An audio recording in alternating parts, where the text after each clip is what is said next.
Welcome back friend. आज हम देखने वाले हैं आईआर स्पेक्ट्रोस्कोपी। तो आईआर स्पेक्ट्रोस्कोपी का जो बेसिक है वो हमने पिछले वीडियो में देखा। इस वीडियो में हम देखेंगे आईआर स्पेक्ट्रोस्कोपी का इंस्ट्रूमेंटेशन, उसका मैकेनिज्म, उसका एक्सप्लेनेशन। ठीक है, तो सबसे पहले बात करेंगे आईआर स्पेक्ट्रोस्कोपी क्या है। तो आईआर स्पेक्ट्रोस्कोपी एक टेक्निक है जिसका यूज करके आप मॉलिक्यूल के अंदर जो फंक्शनल ग्रुप है उससे आइडेंटिफाइड कर सकते हो। ठीक है, अब इस टेक्निक को परफॉर्म करने के लिए हमें लगता है डिवाइस। उस डिवाइस को हम कहते हैं आईआर स्पेक्ट्रोमीटर, या आप उसे कह सकते हो आईआर स्पेक्ट्रोफोटोमीटर। ठीक है, अब देखेंगे इस डिवाइस का इंस्ट्रूमेंटेशन कैसा है। तो इस डिवाइस में कंसिस्ट है source of IR radiation, sample holder और डिटेक्टर। अब ये जो पूरा है ना यहां तक, इसे हम, ये है डिवाइस और ये कनेक्ट है कंप्यूटर से। ठीक है, अब सोर्स ऑफ आईआर रेडिएशन का काम क्या है, तो ये इमिट करता है आईआर रेडिएशन और ये जाता है सैंपल के ऊपर। सैंपल लिक्विड हो सकता है, गैस हो सकता है, सॉलिड हो सकता है।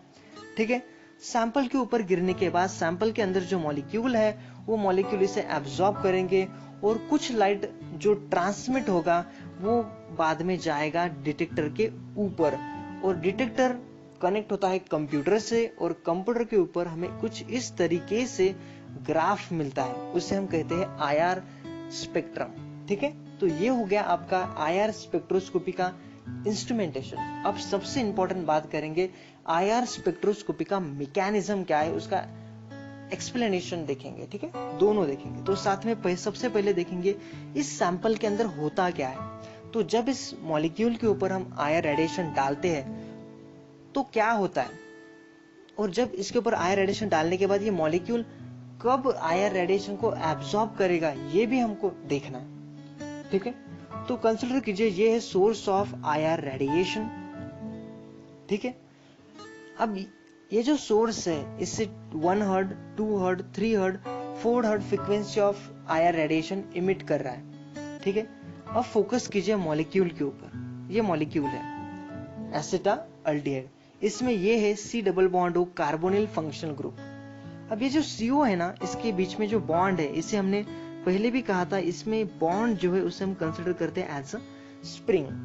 तो ये जो CO के बीच में जो बॉन्ड है, तो ये CO दो प्रकार से वाइब्रेट होता है। एक है स्ट्रेचिंग वाइब्रेशन, दूसरा है वैगिंग वाइब्रेशन। अब स्ट्रेचिंग में क्या होता है, तो ये जो ऑक्सीजन मॉलिक्यूल है, मतलब ये जो कार्बन और ऑक्सीजन के बीच में जो बॉन्ड है, ये स्प्रिंग की तरह कॉन्ट्रैक्ट होता है, फिर से रिलैक्स होता है। ऐसा कितनी बार होता है, मतलब कॉन्ट्रैक्ट होता है, रिलैक्स होता है।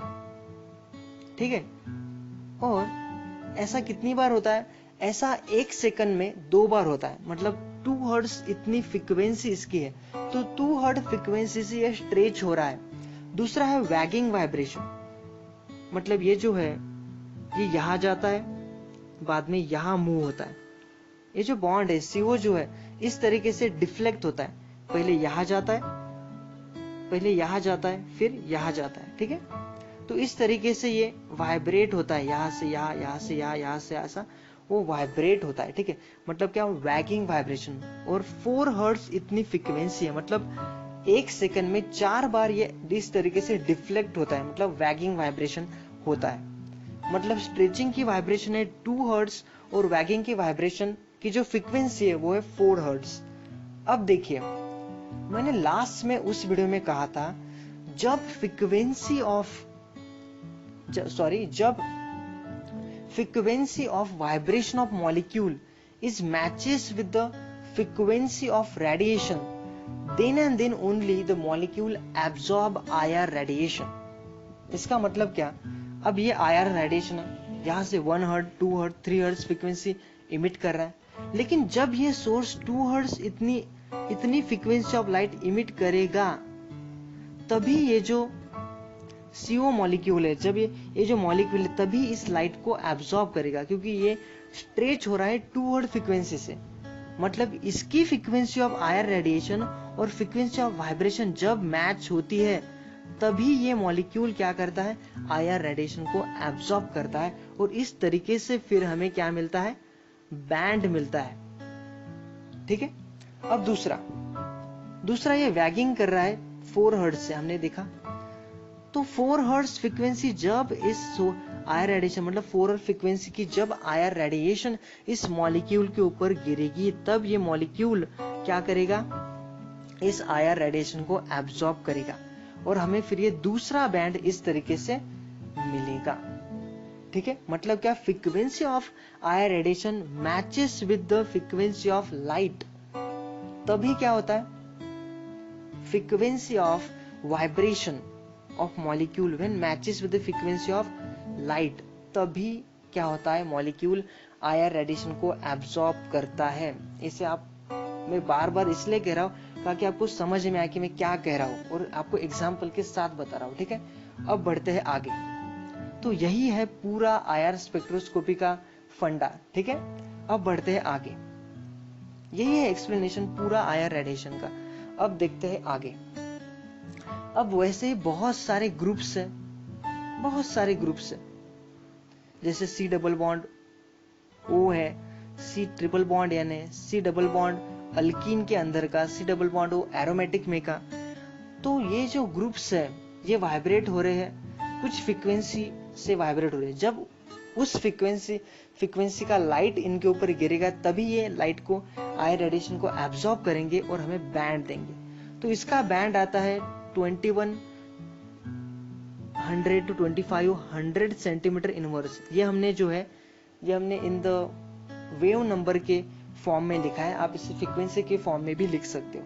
अब है एरोमेटिक, ये जो ग्रुप है सी डबल बॉन्ड हो, तो ये 1500 से 1600 सेंटीमीटर इनवर्स यहां पर हमें बैंड देता है। सी डबल बॉन्ड हो अल्किन में का जो, तो 1620 से 1680 सेंटीमीटर इनवर्स इसमें हमें बैंड देता है। और ये सी डबल बॉन्ड वो जो अल्डिहाइड और कीटोन मतलब कार्बोनिल ग्रुप है, ये हमें 1700 के बीच में क्या देता है, बैंड देता है। ठीक है, तो ऐसे बहुत सारे ग्रुप्स है जो हमें बैंड देते हैं। आप देख सकते हो, मैंने लिस्ट आपको दे देता हूं। तो इस तरीके से लिस्ट है उस पर्टिकुलर फ्रीक्वेंसी ऑफ लाइट, मतलब जो है उस वहां पर हमें क्या मिलता है, बैंड मिलता है। ठीक है, तो फंक्शनल ग्रुप जो है आइडेंटिफाइड करते हैं on the basis of absorption in IR radiation. तो इसके बेसिस पे ही हम फंक्शनल ग्रुप को आइडेंटिफाइड करते हैं on the basis of bands. ठीक है, आई होप आपको समझ में आया होगा। Thank you.